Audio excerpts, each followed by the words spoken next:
The ban on fracking, which was introduced 3 years ago after earth tremors in Lancashire, has been lifted. The government says it will help our energy security, but that fracking can only happen where local communities support it. It means there could be fresh applications for fracking in Lancashire and in Cheshire, where things were progressing before the ban. Here's our environment correspondent, Judy Hobson. The gates to the fracking site at Preston New Road near Blackpool remain firmly shut. But for how long? Fracking here caused earthquakes, forcing the government to ban it in 2019. Ministers said it would only be allowed again if it could be carried out safely. Today, the ban was officially lifted. It is important that we use all available sources of fuel within this country.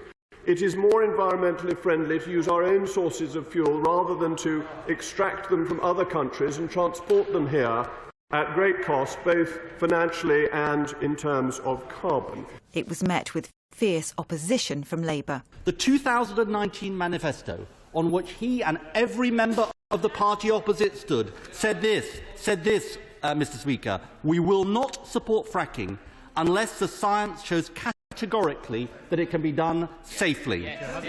They are lifting the ban, but they can't supply the evidence.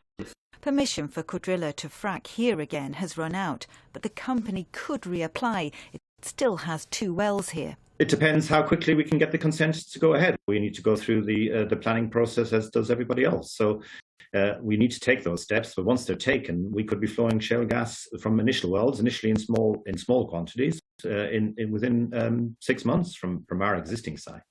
It's the last thing Susan Holliday wanted to hear. She lives 500 metres from the fracking site and has campaigned against it for 8 years. It's just devastating, really, just to think that it could start it all over again. A long-awaited report into the safety of fracking said predicting the size of earth tremors remained challenging, but the government insists it could be one answer to the energy crisis. We just can't get on with our lives. We keep getting disturbed. You just don't know what's going to happen next. You think it's gone away and then it comes back again like a bad penny. Green groups say fracking would be a backward step. This is an industry which remains as controversial as ever. Judy Hobson, BBC North West Today.